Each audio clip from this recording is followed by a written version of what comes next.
السلام علیکم ناظرین، پاکستان بھر میں جو ایک ہفتے سے مظاہرے اور دھرنے جاری تھے وہ ختم ہو گئے ہیں، لیکن ان مظاہروں اور دھرنوں کے پیچھے جو عوامل تھے اور جو سیاسی اثرات تھے یہ پاکستان کی جو مستقبل کی سیاست ہے اس پر بھی یقیناً قائم رہیں گے۔ اب دو تین چیزیں ایسی ہیں جن کو سمجھنا ضروری ہے اور ان سوالات کا جواب جاننا بہت ضروری ہے تاکہ یہ اندازہ ہو سکے کہ معاملات کیا ہیں اور کس طرف اور کیا رخ اختیار کر سکتے ہیں۔ سب سے اہم سوال تو یہ ابھی باقی ہے اور اس کی واضح صورتحال نہیں ہے کہ تحریک لبیک پاکستان کا مستقبل کیا ہے۔ حکومت نے اس پر پابندی عائد کی، نوٹیفیکیشن جاری ہوا،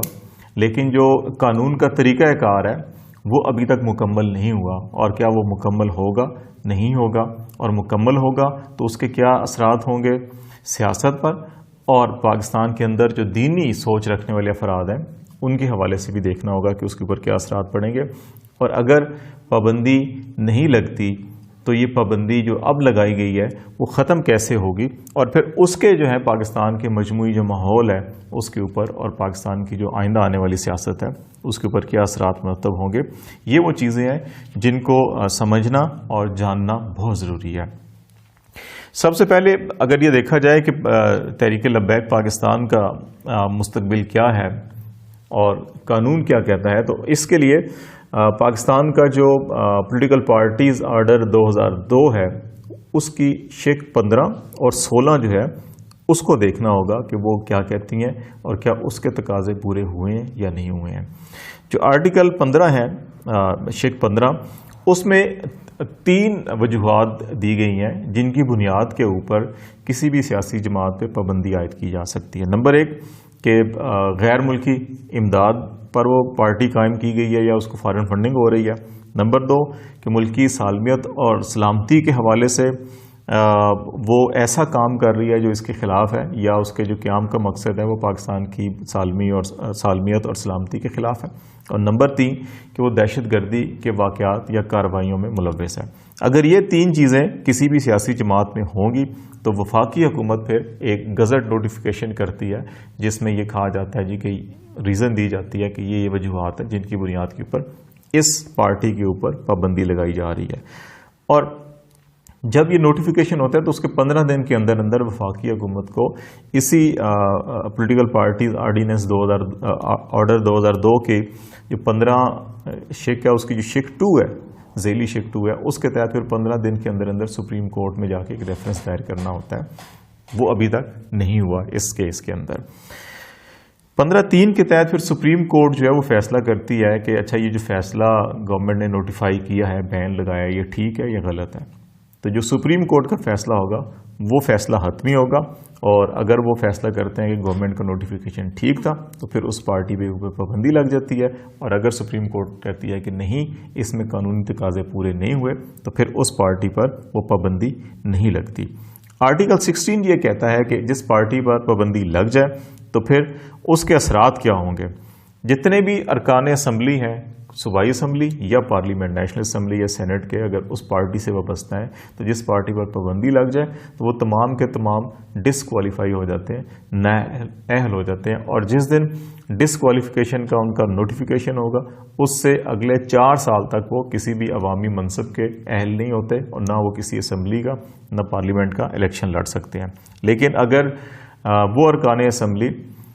سپریم کورٹ کے فیصلے سے پہلے یا ڈسکوالیفیکیشن کے نوٹس سے پہلے ہی پارٹی سے ریزائن دے دیں یا لا تعلقی کر دیں تو پھر وہ اس نااہلی سے بچ سکتے ہیں۔ یہ آرٹیکل 16 جو ہے یہ کہتا ہے۔ اب اگر تحریک لبیک پاکستان کا معاملہ دیکھا جائے تو اس کو وفاقی حکومت نے دہشت گردی کا جو کی سرگرمیاں ہیں اس حوالے سے اس کا جو پارٹ 3 تھا اس کو سہارا لیا اور کہا جی کہ دہشت گردی کی کارروائیوں میں ملوث تھے، تو اس لیے ان پہ پابندی لگائی گئی ہے، اور دہشت گردی کی کارروائی یقیناً ملک کی سلامتی اور سالمیت کے اوپر بھی اثرات ڈالتی ہیں، تو یہ اس کا سہارا لیا گیا۔ لیکن ابھی تک وفاقی حکومت نے سپریم کورٹ سے رجوع نہیں کیا یا وہاں پہ ریفرنس نہیں بھیجا گیا، تو کیا وفاقی حکومت بھیجے گی یا نہیں بھیجے گی، یہ ابھی ایک بڑا اہم سوال ہے۔ فرض کرتے ہیں کہ اگر سپریم کورٹ میں یہ ریفرنس جاتا ہے تو پھر حکومت کو یہ اسٹیبلش کرنا ہوگا، وہ تمام ایویڈنس لے کر کہ فلاں فلاں فلاں فلاں چیزیں ہیں جن کے اوپر یہ ایلیگیشنس تھے اور یہ ایویڈنس ہیں اس کے، اور سپریم کورٹ کو مطمئن کرنا ہوگا ان ایویڈنس کی بنیاد کے اوپر تحریک لبیک پاکستان کے اوپر پابندی لگائی گئی ہے، اور اگر وہ مطمئن نہیں کر سکتے تو سپریم کورٹ اس فیصلے کو کالعدم قرار دے سکتی ہے۔ اب یہ دیکھتے ہیں کہ اگر پابندی لگتی ہے یا نہیں لگتی تو دونوں صورتوں میں آئندہ آنے والے جو حالات و واقعات ہیں یا سیاست ہے وہ کیا رخ اختیار کر سکتی ہے۔ پہلی چیز یہ ہے کہ اگر پابندی لگتی ہے تو جو تحریک لبیک پاکستان کے جو نظریاتی کارکن ہیں وہ کیا رخ اختیار کریں گے۔ ڈیفینیٹلی ووٹ کا رائٹ سب کو ہے، ووٹ دینے کا حق تو سب ہے، اس سے کسی کو محروم نہیں کیا جا سکتا، تو ووٹ کس کو دیں گے۔ اس میں جو پاکستان میں اگر ہم ماضی میں دیکھیں جتنی بھی سیاسی جماعتوں پہ اوپر یا سیاسی تحریکوں پر پابندی لگائی گئی تو کبھی ایسا نہیں ہوا کہ ان کے ووٹرز نے کسی اور سیاسی جماعت میں چلے گئے ہوں یا اور کی طرف رخ اختیار کیا ہو، بلکہ ان سیاسی جماعتوں نے نئے نام سے اور ان قباحتوں کو دور کر کے دوبارہ سے رجسٹریشن کی اور سیاست میں آ گئے۔ یہ ہم کمیونسٹ پارٹی آف پاکستان کا اگر ہم دیکھ لیں 1954 میں جب ان کے اوپر پابندی لگائی گئی تھی، یہ راولپنڈی سازش کیس کا پس منظر ہے اس کا۔ 1951 میں لیاقت علی خان کی حکومت کا تختہ الٹنے کی سازش کا الزام تھا، اور کمیونسٹ پارٹی میں اس وقت کے ایک میجر جنرل اکبر خان، ان کی اہلیہ فیض احمد فیض معروف شاعر ہیں، اور سجاد ظہیر جو کمیونسٹ پارٹی کے جنرل سیکرٹری تھے، ان کو اریسٹ کیا گیا تھا اور مقدمہ چلایا گیا تھا، اور پھر بعد میں 1954 میں کمیونسٹ پارٹی آف پاکستان پہ پابندی لگائی گئی تھی۔ لیکن سجاد ظہیر کو بعد میں رہا کیا گیا اور ان کو ملک بدر کر دیا گیا تھا، اور پھر وہ انڈیا میں چلے گئے تھے۔ انڈیا میں انہوں نے اپنی باقی ساری زندگی گزاری اور وہیں ان کا انتقال ہوا تھا 1973 میں غالباً۔ لیکن کمیونسٹ پارٹی آف پاکستان دوبارہ 2013 میں رجسٹرڈ ہوئی تھی اور پھر اس نے سیاسی سرگرمیوں میں حصہ لینا شروع کر دیا۔ اسی طرح نیشنل عوامی پارٹی یہ پاکستان میں 2 دفعہ بین ہوئی تھی، نومبر 1971 میں اور فروری 1975 میں۔ ذوالفقار علی بھٹو صاحب نے ان کو بین کیا تھا اور ان کے اوپر بھی مختلف الزامات لگائے گئے تھے، لیکن بعد میں یہی نیشنل عوامی پارٹی جو ہے عوامی نیشنل پارٹی ANP کے نام سے رجسٹرڈ ہوئی، اور ابھی بھی پاکستان کی سیاست میں بڑا فعال کردار ادا کر رہے ہیں، ایکٹیولی ان کی پارٹیسپیشن ہے۔ اور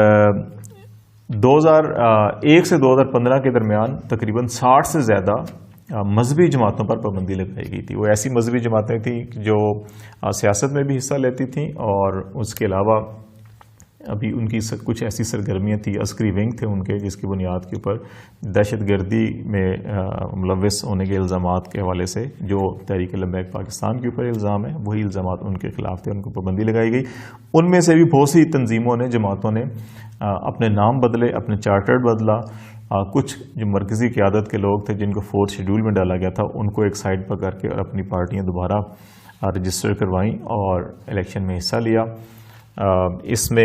کی بھی کئی مثالیں ہیں۔ MQM پاکستان اور MQM لندن کا معاملہ 2016 میں ہمارے سامنے ہے کہ جب الطاف حسین نے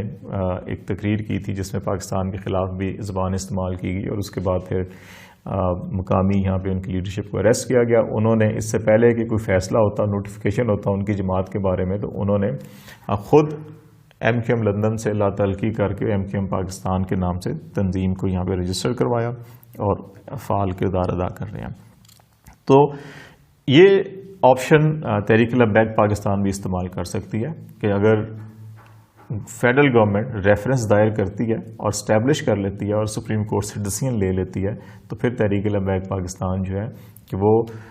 اپنی قیادت کے وہ افراد جن کو 4 شیڈول میں ڈالا جا رہا ہے یا جن کے اوپر براہ راست الزامات ہیں، ان کو ایک سائڈ پہ کر کے ایک نئی لیڈرشپ کے ساتھ نام میں تھوڑا سا رد بدل کر کے وہ رجسٹر کروا کے سیاست کر سکتے ہیں۔ اور غالب امکان یہی ہے کہ اگر ایسا ہوا تو ایسا ہی کریں گے، کسی اور سیاسی جماعت کو فائدہ نہیں ہونے دیں گے۔ اس کی بنیادی وجہ ہے کہ جو قرارداد کا معاملہ نیشنل اسمبلی میں آیا تو اس میں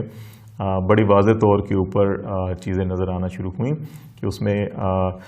یہ ووٹ جو تھا یہ عموماً پاکستان مسلم لیگ نون کو جاتا تھا، مسلم لیگ کو ووٹ جاتا تھا یہ تحریک لبیک کا۔ لیکن جب الگ سے یہ اپنی شناخت انہوں نے بنائی، اپنی جماعت بنائی، تو پاکستان مسلم لیگ نون کے کوئی 20 سے 25 لاکھ ووٹوں میں نمایاں طور کے اوپر کمی ہوئی. تو یہ توقع کی جا رہی تھی کہ شاید نون لیگ کو واپس ہمدردیاں مل جائیں گی اور یہ ووٹ ادھر جائے گا، لیکن جس انداز میں قومی اسمبلی میں نون لیگ کا جو رد عمل تھا وہ مناسب نہیں تھا، اور اس کو مذہبی حلقوں میں جو ہے کہ اچھی نگاہ سے نہیں دیکھا گیا. پاکستان پیپلز پارٹی بالکل لا تعلقی کا اظہار کیا. جمعیت علماء اسلام جو ہے ہمدردیاں حاصل کر سکتی تھی، انہوں نے ان کی حمایت بھی کی تھی تحریک کی، لیکن پھر نیشنل اسمبلی میں جب یہ قرارداد پیش ہو رہی تھی تو اس وقت بھی جے یو آئی کے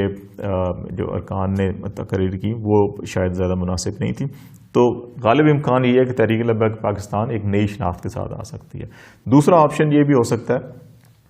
کہ اگر وفاقی حکومت یہ اسٹیبلش نہیں کر سکتی کہ یہ دہشت گردی میں ملوث تھے اور سپریم کورٹ جو ہے کہ اس پابندی کو ختم کر دیتی ہے، تو پھر یہ زیادہ طاقت کے ساتھ، زیادہ سیاسی اثر و رسوخ کے ساتھ جو ہے یہ سیاست میں آ جائیں گے، اور ان کا ووٹ بینک جو ہے وہ بڑھ سکتا ہے، کیونکہ جس معاملے کے اوپر انہوں نے سٹینڈ لیا تھا اس کے اوپر پاکستان میں عوامی سطح کے اوپر اس میں کوئی تفریق نہیں ہے، کوئی امتیاز نہیں ہے، اور سب لوگ جو ہیں ناموس تحفظ رسالت کے حوالے سے اس کے اوپر ایک ہی موقف ہے. تو اس لیے ان کی سیاسی طاقت بڑھ سکتی ہے. جب وہ آتے ہیں تو وہ اپنے علیحدہ تشخص کے ساتھ ہی آئیں گے، وہ کسی کی پارٹی کا حصہ نہیں بنیں گے یا کسی پارٹی کے ساتھ نہیں جائیں گے. اگر ایسا ہوتا ہے تو پھر کچھ خدشات بھی ہیں سیاسی سطح کے اوپر بھی، سماجی سطح کے اوپر بھی، معاشرتی سطح کے اوپر کی. کیا کہیں ایسا نہ ہو کہ اس سے انتہا پسندی کی جو روش ہے اس کو فروغ ملنا شروع ہو جائے. تو اس کے لیے جو سب سے اہم کام ہوگا وہ حکومتی سطح کے اوپر بھی، سیاسی جماعتوں کی سطح کے اوپر بھی، وہ تعلیم و تربیت کے حوالے سے بھی، اور وہ خود ذات خود تحریک لبیک کے اندر بھی اور مذہبی جماعتوں کے اندر بھی یہ سوچنا ہوگا انہیں کہ کیا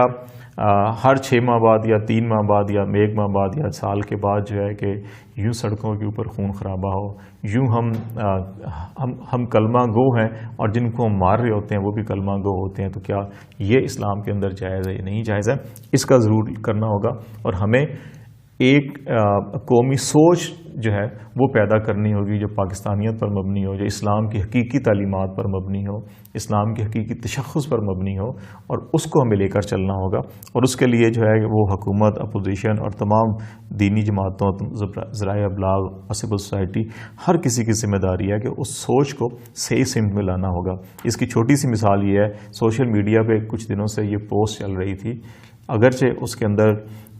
ایک مزاح کا ایلیمنٹ تھا، لیکن وہ بہت سنجیدہ بات ہے. اور وہ سنجیدہ بات یہ ہے کہ پاکستان کے تاجر کمیونٹی نے ایک مفتی صاحب کے اپیل پر پورے ملک میں ہڑتال کر دی، دکانیں بند کر دیں ناموس رسالت کے نام پر. لیکن جن کی ناموس کی بات کی جا رہی ہے ان کے بڑے واضح احکامات ہیں، ذخیرہ اندوزی، ناجائز منافع خوری، ملاوٹ، کم ناپنا یا تولنا جو ہے، اس کے حوالے سے حضور پاک صلی اللہ علیہ وسلم کے بڑے واضح احکامات ہیں. ہم رسول پاک صلی اللہ علیہ وسلم کے احکامات پر تو عمل نہیں کرتے، لیکن ہم ایک مفتی کے احکام پر، ایک مفتی کی اپیل پر تمام کاروبار ٹھپ کر دیتے ہیں. ہمیں یہ سوچنا ہوگا کہ ہمیں جو رہنمائی ہے، جو آگاہی ہے، جو شعور ہے، وہ کیا ایک اس مولوی کے ذریعے سے لینا ہے جو انتشار پھیلاتا ہے، یا ہمیں رسول پاک صلی اللہ علیہ وسلم سے اور قرآن پاک سے رہنمائی لینی ہے جو ہمیں فلاح کا، انسانیت کا، محبت کا، امن کا درس دیتا ہے. ہمیں اس سے رہنمائی لینی ہے. یہ ہمیں فیصلہ کرنا ہوگا، اور یہی ہمیں سوچ اپنی بدلنی ہوگی، اور اسی سوچ کے تحت پاکستان میں امن و امان، ہم آہنگی، ترقی اور خوشحالی کی راہ جو ہے وہ ہموار کرنی ہوگی.